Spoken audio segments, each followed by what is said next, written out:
જીતના મદમાં બંદૂક લહેરાવનારા એ સાંસદ જશુ રાઠવાનું શરમજનક નિવેદન સામે આવ્યું. હવે જાહેરમાં બંદૂક સાથે નીકળવાનું પરંપરા પર તેમણે બિલ ફાડી દીધું. ગુનો કર્યા પછી પણ સાંસદજીને કોઈ અફસોસ નથી.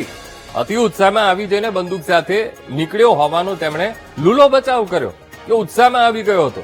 જશુ રાઠવાએ અતિ ઉત્સાહમાં કાયદો ભૂલ્યા હોવાની પણ કબૂલાત કરી અને આદિવાસીઓની પરંપરા છે લાકડી તીર કામઠા સાથે નાચવું સાથે ઉત્સાહમાં યાદ ન રહ્યું અને બંદૂક સાથે તેઓ નીકળ્યા એમ પણ કહ્યું ને હથિયાર ચલાવવાનો ઈરાદો નહોતો પણ ઉત્સાહમાં એ યાદ ન રહ્યું.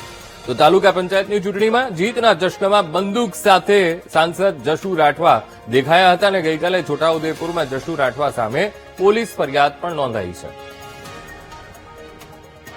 જે અમે લોકો જે પ્રકારે આદિવાસીઓની તો પરંપરામાં રહેલી છે કે એમના પોતાના લાકડી હોય, ડીંગા હોય, ધારિયા હોય, પાડિયા હોય, તીર કામઠા હોય એ લઈને નાખતા. આ વખતે અમે પણ અતિ ઉત્સાહમાં હતા તો થોડું કાયદાનું અમને એ રહ્યું. જે કાયદો કરશે એ પ્રકારે અમે આપ એક એમપી છો અને હથિયાર લઈને આવી રીતે વાલી ચૂંટણીનો સમય એ તમારી વાત સાચી છે પણ જે પ્રકારે હું એ હથિયારને મારો કોઈ ચલાવવાનો ઈરાદો નથી, ખાલી અમે ઉત્સાહમાં હતા.